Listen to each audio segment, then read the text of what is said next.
What's up everybody, DBTV here, and today I want to talk to you about a few things that I think will make the iPhone 12 worth its actual purchasing price. So, let's get into it.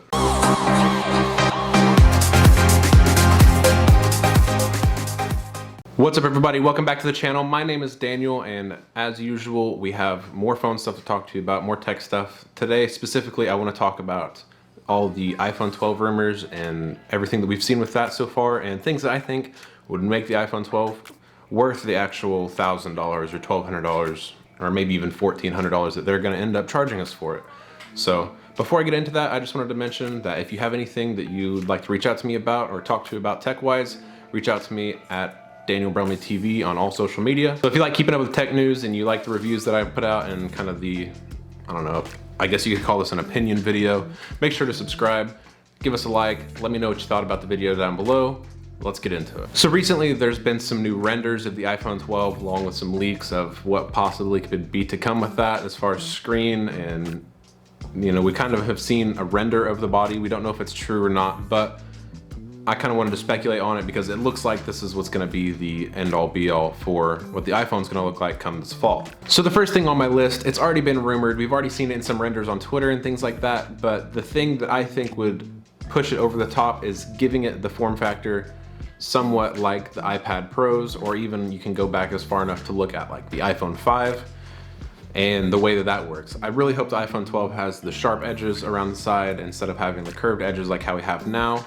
I think that it's just a much more sleek, kind of polished looking finish. It's not as rounded. You see a lot of the Samsung phones are doing things like that where they're rounding off the edges or even going over the edges with the waterfall screens.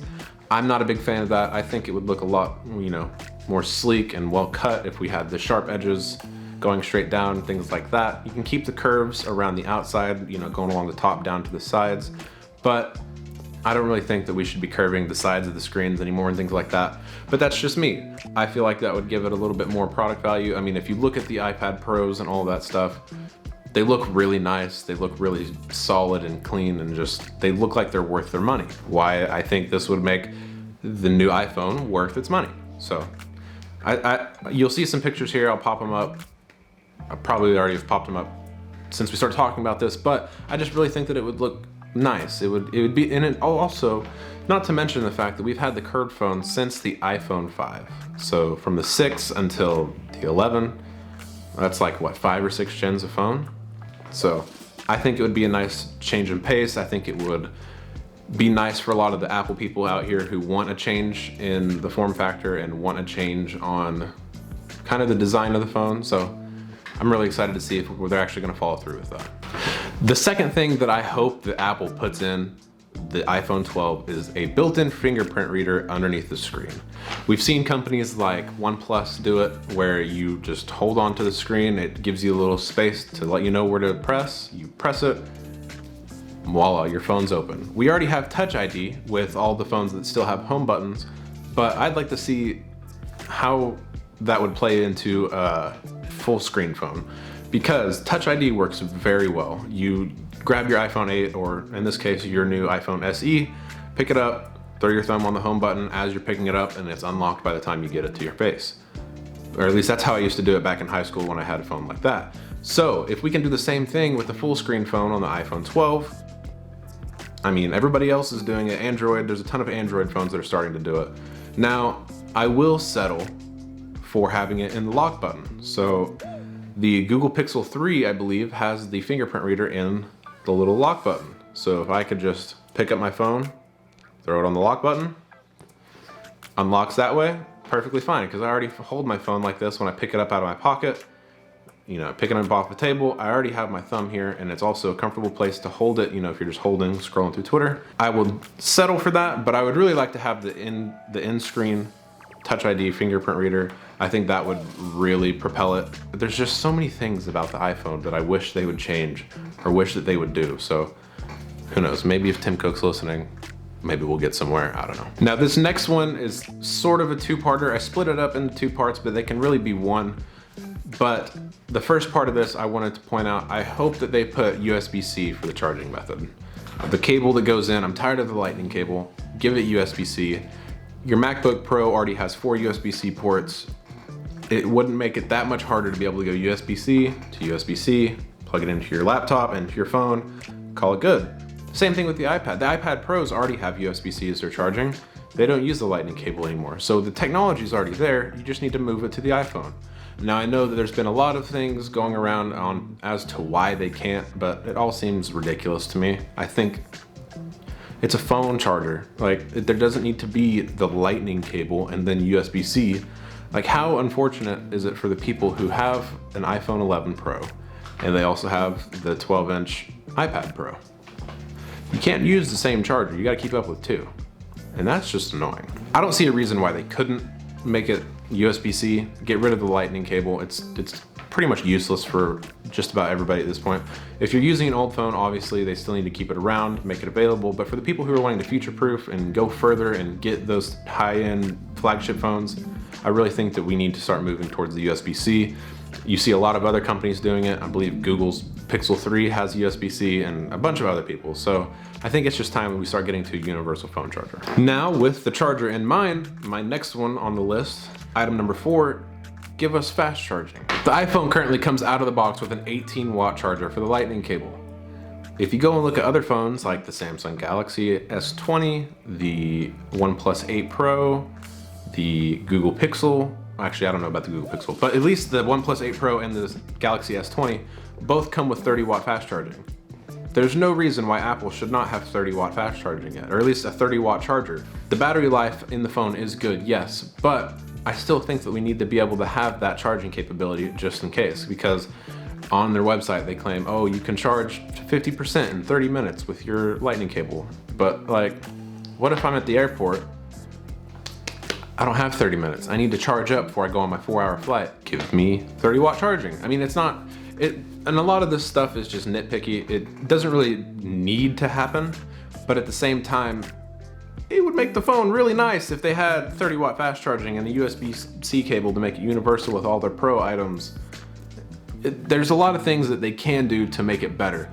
Am I going to buy the iPhone 12? Most likely. It's probably a given. I just got the Apple Watch Series 5. Probably gonna buy it either way. But if there's some things that are missing that could have been easily done that you see all these other companies are doing or have been doing for multiple years, I'm gonna be upset about it and I will complain. Will I still use the phone? Probably. Will I get really mad about it? Also probably. We're just gonna have to wait and see. Our last item on this list. I love Apple and I love their products. I've been obsessed with this watch since I got it. I love the way that iOS works. I love all of it. But hear me now. If there's still a notch on my iPhone 12, I will be writing letters to people. This ugly looking notch right here, ugly looking notch up here, this has gotta go. The notch is so unnecessary at this point. Not only the fact that this is one of the original iPhone 10s. I got this almost 4 years ago, 3 years ago, 4 years ago. And for some reason, we have gone so far from that point to now, and we still have the same looking phone.